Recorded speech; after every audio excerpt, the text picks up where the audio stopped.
తాకట్లో ఉన్న మీ బంగారాన్ని విడిపించి ఆ రోజు ఆన్లైన్ రేటుకి కొంటాం. Sharma gold company.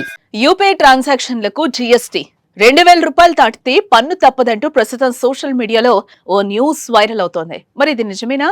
దీనిపై క్లారిటీ ఇచ్చిన కేంద్రం ఏం చెప్పింది? పన్ను ఉంటుందా లేదా?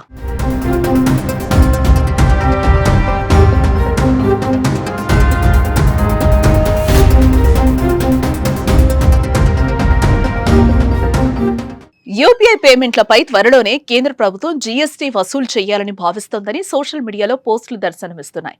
పన్ను ఆదాయాన్ని పెంచుకునేందుకు 2000 రూపాయలు పైబడి చేసే యూపీఐ ట్రాన్సాక్షన్లపై ఏకంగా 18% చొప్పున జీఎస్టీ వసూలు చేస్తారని విస్తృత ప్రచారం జరుగుతోంది. దీంతో సాధారణ వినియోగదారుల నుంచి చిరు వ్యాపారుల వరకు అందరిపైన ప్రతికూల ప్రభావం పడుతుందన్న ఆందోళనలు నెలకొన్నాయి.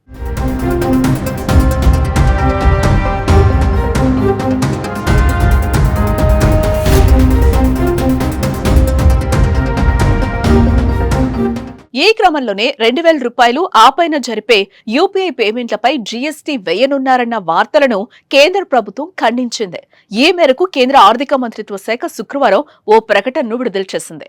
యూపీఐ పేమెంట్లపై జీఎస్టీ అంటూ కొన్ని వెబ్సైట్లు సోషల్ మీడియాలో ప్రచారం జరుగుతోందని, అవన్నీ అవాస్తవమని స్పష్టం చేసింది.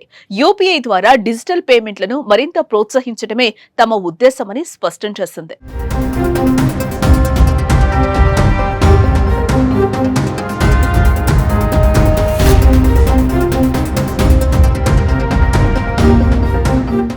గతంలో బయటకు వెళితే జేబులో డబ్బులు పెట్టుకుని వెళ్లేవారు. అత్యవసర సమయంలో ఉపయోగించుకునేందుకు ఏటీఎం కార్డును ఉపయోగించుకునేవారు. కానీ ఇప్పుడు కేవలం స్మార్ట్ ఫోన్ జోబులో ఉంటే చాలు, అన్ని పనులు చక్కబెట్టొచ్చు. బ్యాంకు ఖాతాలో డబ్బులుంటే అన్ని రకాల షాపింగ్లు చేయొచ్చు. పేదవారి నుంచి సంపన్నుల వరకు తమ పరిధిలో డిజిటల్ లావాదేవీలకు ప్రాధాన్యమిస్తున్నారు. పెద్ద నోట్ల రద్దు తర్వాత దేశంలో యూపీఐ సేవల వాడకం ఎక్కువైంది. చిన్న పల్లెల్లో సైతం డిజిటల్ చెల్లింపులు జరుగుతున్నాయి. చిరు వ్యాపారుల నుంచి పెద్ద పెద్ద కంపెనీలు సైతం యూపీఐ పేమెంట్స్ అనుమతిస్తున్నాయి.